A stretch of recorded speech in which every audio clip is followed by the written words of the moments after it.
नमस्कार, आप देख रहे हैं आरजे न्यूज़ और मैं आपके साथ सिमी दानी।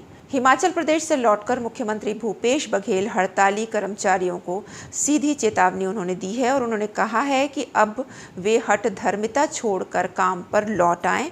2 तारीख तक 2 सितंबर तक लौट आएं तो कोई बात नहीं, उसके बाद तो सर्विस ब्रेक भी होगा और तनख्वाह काटने की भी कार्रवाई होगी।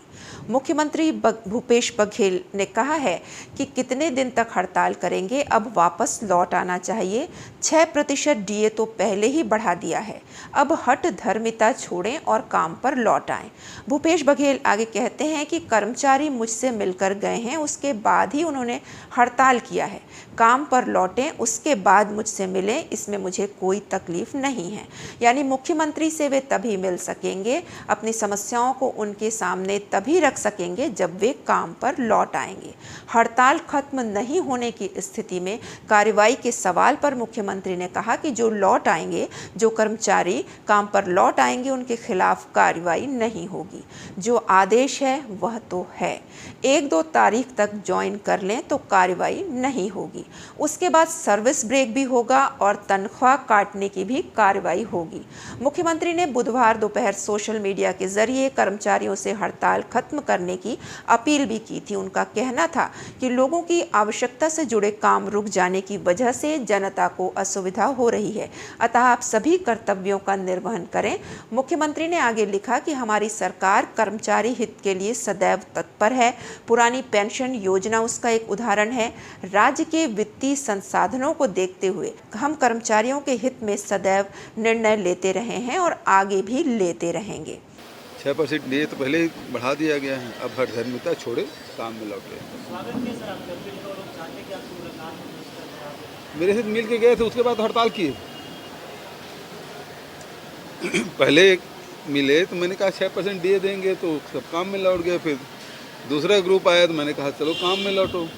मेरे से मिल के हड़ताल में गए हैं, तब काम में लौटे, उसके बाद मिल लूँगा, मुझे तकलीफ थोड़ी है, लेकिन काम में लौटे तो पहले अजय खिलाफ कार्रवाई नहीं होगी। जो आदेश है तो वो तो है, 1-2 तारीख तक के ज्वाइन कर लेते हैं तो उसमें कोई बात नहीं तो उसके बाद तो सर्विस ब्रेक भी होगा और तनख्वाह काटने की भी कार्रवाई होगी।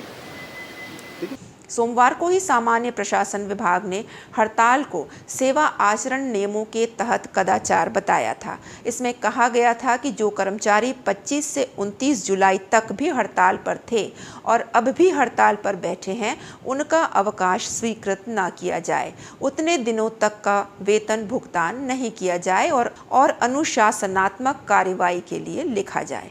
हड़ताल में शामिल नहीं हुए कर्मचारियों को राहत देने की भी बात थी। मंगलवार को जारी एक परिपत्र में हड़ताल में शामिल नहीं हो रहे कर्मचारियों को राहत देने की कोशिश हुई थी। इसमें कहा गया था कि कई कर्मचारी अधिकारी काम पर लौटना चाहते हैं, उनकी सुरक्षा का इंतजाम किया जाए। वहीं 2 सितंबर तक काम पर लौट आए कर्मचारी अधिकारियों की हड़ताल अवधि की अनुपस्थिति को अवकाश स्वीकृत करते हुए वेतन भुगतान किया जाए।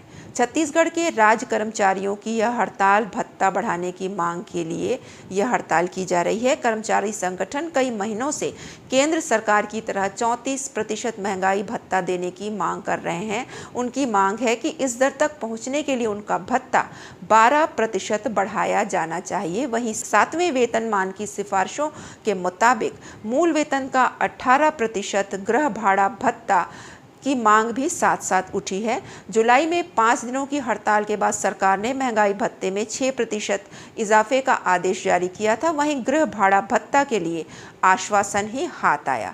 इसके बाद 22 अगस्त से कर्मचारी अनिश्चितकालीन हड़ताल पर चले गए। अभी तक के लिए बस इतना ही। आगे की खबरों के लिए आप जुड़े रहिए आरजे न्यूज़ के साथ। नमस्कार।